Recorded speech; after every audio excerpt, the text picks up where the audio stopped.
haddana waxaan joognaa guri ay reer degnaayeen haatan ay ka guureen. Guriga wuxuu ka kooban yahay waa bac iyo macbiis laga yaabo in jidka laga soo qaaday ama sababtoo ah wuu xiran lahaa hadday macbiis cusub ay tahay iyo bac iyo alwaax. reerka degnaa gurigan waxa iga guureen roobkii saameeyay aawadeed. gurigii la degnaa nala soo arka soo bax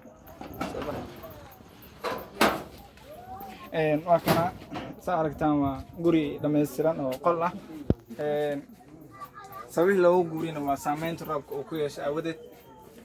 ka qayb qaado fadlan ololaha wacyigelinta baciibinta ee wado ururka rajada dhalinyarada Soomaaliyeed.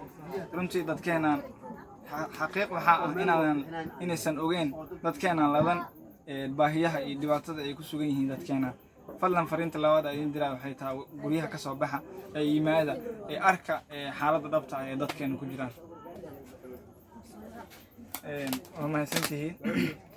fadlan nagala qayb qaata ururka rajada dhalinyarada Soomaaliyeed ee Soyho wacyigelinta baciibinta ee wado ololaha baciibinta ee wado.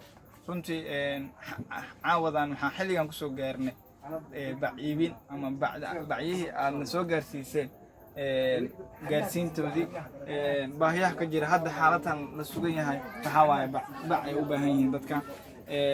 hal mar nala eeg roobkii ku soo da'ay qoyaankii iyo saameynta uu ku yeeshay. arkaysaan reer baa degnaa gurigaas arkaysaan. marka fadlan nagala qayb qaata ololaha baciibinta dadkeena danteer. xaqiiqda ma ogaan kartaan laakiin markii aad gurihiin inta ka soo baxdaan timaadaan deegaan kasta ama goob kasta ay ku nool yihiin dad duruufaysan baa xaqiiqda arki doontaan. ugu yaraan guryaha ka soo baxa soo booqda dadka u duceeya oo dareensiiya inay dad haystaan ee ka damqanayo ayagana intaasaa farxad ugu filan.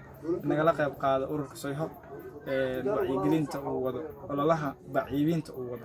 fadlan nagala qayb qaado ololaha baciibinta uu ururka Soyho wado.